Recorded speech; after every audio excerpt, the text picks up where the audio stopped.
Hello అండి, నేను మీ doctor Swapnasri, MD general medicine, Vijayawada. ఈరోజు పొట్ట ఉబ్బరం గురించి మాట్లాడుకుందాం. అసలు పొట్ట ఉబ్బరం అనేది ఎందుకు వస్తుంది?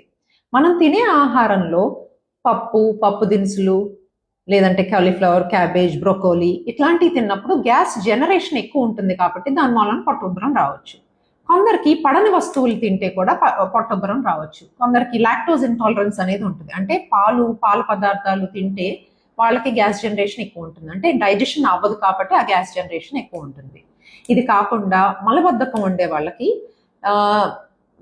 గట్ బ్యాక్టీరియా అనేది ఉంటుంది, అది ఎక్కువ గ్రోత్ ఎక్కువ ఉండడం మూలాన బ్యాక్టీరియా దాని మూలాన గ్యాస్ జనరేషన్ ఎక్కువ ఉంటుంది. అది కాకుండా ఐబిఎస్ ఉండే వాళ్ళకి కూడా ఉండొచ్చు. కొన్ని మనం తీసుకునే ఫుడ్ ప్యాటర్న్స్ మూలాన కూడా జరగవచ్చు, అంటే స్ట్రాలోంచి ఎక్కువ తాగేవాళ్ళు, లేదు చూయింగ్ గమ్ ఎక్కువ నవ్వేవాళ్ళు, లేదు సోడాలు ఎక్కువ తాగేవాళ్ళు, ఇలాంటి వాళ్ళకి కూడా పొట్టొబ్బరం ఎక్కువ ఉంటుంది. సో ఇది మనము ఎప్పుడు ప్రాబ్లమాటిక్ అని అనుకోవాలి అంటే, ఒక వారానికి మించి ఉంది ఈ ప్రాబ్లం అంటే ప్రాబ్లం అనుకోవాలి. లేదు లూజ్ మోషన్స్, లేదు మలబద్ధకం ఒక 1 వీక్కి మించి ఉండడం, లేదు కడుపులో నొప్పి వాంతులుతో పాటు రావడం, ఇలాంటివన్నీ 1 వీక్కి మించి ఉన్నాయంటే మనం డెఫినెట్గా డాక్టర్ దగ్గరికి వెళ్ళి చూపించుకోవాలి.